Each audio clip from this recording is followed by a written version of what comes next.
糖尿腳並唔係突然間發生㗎，響腳部出現傷口甚至潰爛之前，神經同血管嘅損傷早就已經無聲無息咁開始。點樣打破發現就係晚期嘅困局，關鍵只有8個字：及早預防，及時治療。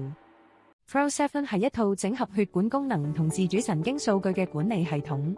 佢嘅核心價值在於對糖尿病周邊神經病變，尤其係絲纖維神經病變，做到早期同定量化嘅篩查，幫你及早識別糖尿腳風險，預防足部受到侵害。傳統神經檢查對早期病變唔夠敏感，而 Flow7 實現咗新突破。電流皮膚反應檢測，透過出汗運動測試，評估神經系統狀態。呢種方法可以靈敏捕捉早期神經損傷，被認為係檢測周邊小纖維病變嘅有效手段。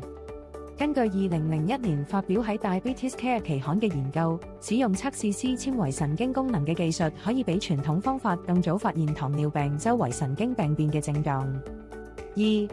測量血氧同脈搏，透過脈搏波形分析微血管狀況，同時透過心率變異評估自主神經功能。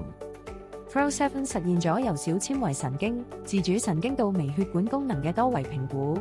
早於結構性病變出現之前，已經可以客觀識別高危患者，為延緩糖尿腳等嚴重併發症提供決策依據。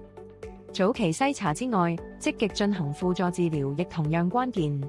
ECP 體外反駁係一種機械程式，屬於非入侵性被動式血管運動方案 ，FDA 認證，可以用於改善心血管相關健康嘅儀器。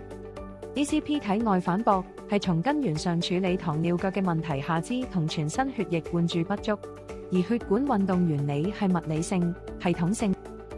響心臟舒張期，按序加小腿、大髀同臀部，將血液強力回輸，提升主動脈壓力，增加下肢動脈灌注同血流量，改善足部缺氧狀態。因此 ，ECP 體外反駁提供一種安全、無創嘅血管運動方案，配合膳食治療，共同應對糖尿腳風險。Flow7 同 ECP 互相結合，共同構建出一套由早期精準預警到主動干預管理嘅健康保障，為預防糖尿腳呢一併發症提供新策略同新工具。守護雙腳，由呢一刻開始，糖尿腳唔使等到發現先處理，早期洞察、主動出擊，先係健康之道。想了解更多點樣及早評估同管理糖尿腳風險，即刻聯絡我哋足科矯形有限公司，預約專業評估，一齊為你嘅雙腳行出更穩健嘅未來。